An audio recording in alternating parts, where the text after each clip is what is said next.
প্রত্যেকটা ম্যাচ জেতার পর ড্রেসিং রুম অবশ্যই সবাই খুব খুশি থাকে। প্রতিনিয়তই হামজার সাথে যখন থাকি ওর কাছ থেকে অনেক কিছু শিখি। মিস্টার তাবিদ আওয়াল সাহেব উনি সবার জন্য বলেছেন যে ঈদের একটা পাঞ্জাবি সবাইকে গিফট করবেন।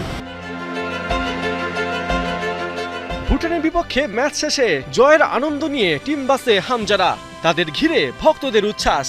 আর এই জয় বাংলাদেশ দলের ঈদের আনন্দ হয়েছে দ্বিগুণ। স্বস্তির সাথে মিলেছে খুশি, মিলেছে আত্মবিশ্বাস, তার চেয়েও বড় কথা মিলেছে বাফুফে সভাপতির কাছ থেকে পাঞ্জাবি। হামজা জামালদের জন্য ছোট্ট কিন্তু আন্তরিকতায় পূর্ণ এক উপহার তাবিদ আওয়ালের। অবশ্য শুধু পাঞ্জাবি নয়, ঈদের দিন বাফুফে আরও এক বড় উপহার দিচ্ছে ফুটবলারদের। সেটা এই টিম হোটেলে পরিবার নিয়ে আনন্দে মেতে ওঠার সুযোগ। এই তো সেদিনের কথা, কাজী সালাউদ্দিনের আমলে যেখানে জাতীয় দলের ফুটবলাররা ঠিকমতো ম্যাচ ফি পেতেন না, সেখানে রাতারাতি তাদের জন্য এত আয়োজন। হামজা জামালদের টিম ম্যানেজার আমির খান তো রসিকতা করেই জানালেন পেছনের কাহিনী।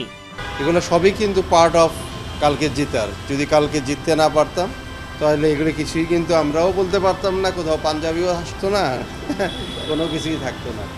এদিকে টিম হোটেলে বাংলাদেশ দল পুরো দিন বিশ্রামে থাকলেও সোহেল রানা একটু বেশি চাঙা। কারণটা সম্ভবত গেল রাতে তার দারুণ এক গোল। সিনিয়র দলের হয়ে এই সাফল্য পেতে তার অপেক্ষা করতে হয়েছে ৭৩টা ম্যাচ। সোহেল কি নিজেকে স্পেশাল ভাবছেন? আমি মনে করি আমার গোলের থেকে ইম্পর্টেন্ট হচ্ছে বাংলাদেশ টিম। সো আমি মনে করি আমি টিমের জন্য কিছু করতে পেরেছি, এটা আমার কাছে খুব ভালো লাগছে। আর অ্যাজ এ পার্সোনাল হিসেবে যদি আমি মনে করেন, অবশ্যই আমার ভালো লাগতেছে, কারণ অনেকদিন পর একটা ন্যাশনাল টিম হয়ে গোল পাইছি। সো এই জিনিসটা অবশ্যই ভালো লাগার একটা ব্যাপার।